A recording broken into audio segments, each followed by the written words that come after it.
Monsieur l'ambassadeur, vous avez été nommé à ce poste en Chine il y a 2 ans. Alors aujourd'hui, comment définissez-vous la relation sino-béninoise? La relation sino-béninoise porte en Chine la voix du Bénin révélé, mais également la relation sino-béninoise est rentrée dans une nouvelle phase au lendemain de la célébration des 45 ans de nos relations diplomatiques. Ces relations diplomatiques, à partir de janvier, nous avons ouvert une nouvelle page en combinant les résultats du congrès, du 19e congrès du Parti communiste chinois qui fait rentrer la Chine dans une nouvelle ère, et puis l'initiative de la communauté de destin du président Xi Jinping, ajoutée à l'initiative du Bénin révélé du président Patrice Talon. Nous voyons la convergence de ces initiatives qui mènent cette relation dans une nouvelle dimension. Nouvelle dimension de partage, nouvelle dimension de découverte, nouvelle dimension également de mise en œuvre de toutes ces initiatives qui sont lancées par nos deux pays.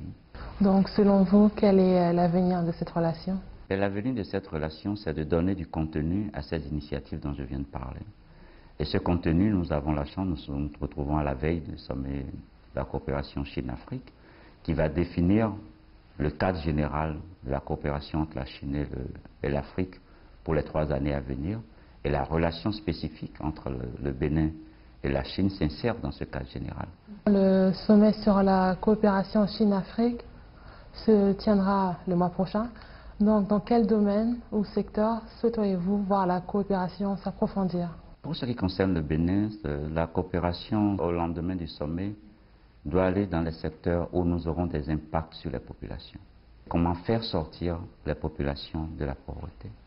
Et quand nous regardons l'expérience de la Chine sur les 40 dernières années, nous voyons les projets, mais également les mécanismes que la Chine a mis en place pour atteindre la cible de notre lutte qui est sortir le plus grand nombre de la pauvreté.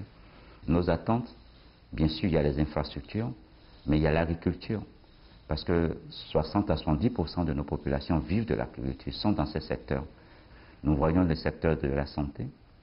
La Chine aujourd'hui a développé beaucoup de technologies dans ce secteur. Donc de façon générale, c'est tout ce qui permet d'accroître le potentiel humain du pays. Pour finir, pouvez-vous nous dire qu'est-ce que vous attendez de ce sommet?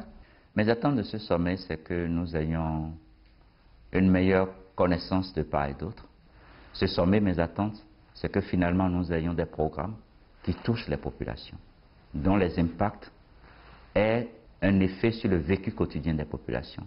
Que finalement, cette coopération que nous développons avec la Chine, nous puissions avoir des impacts tangibles sur la sortie des populations de la pauvreté, mais pas sortie de la pauvreté seulement, sortie de la pauvreté vers la prospérité.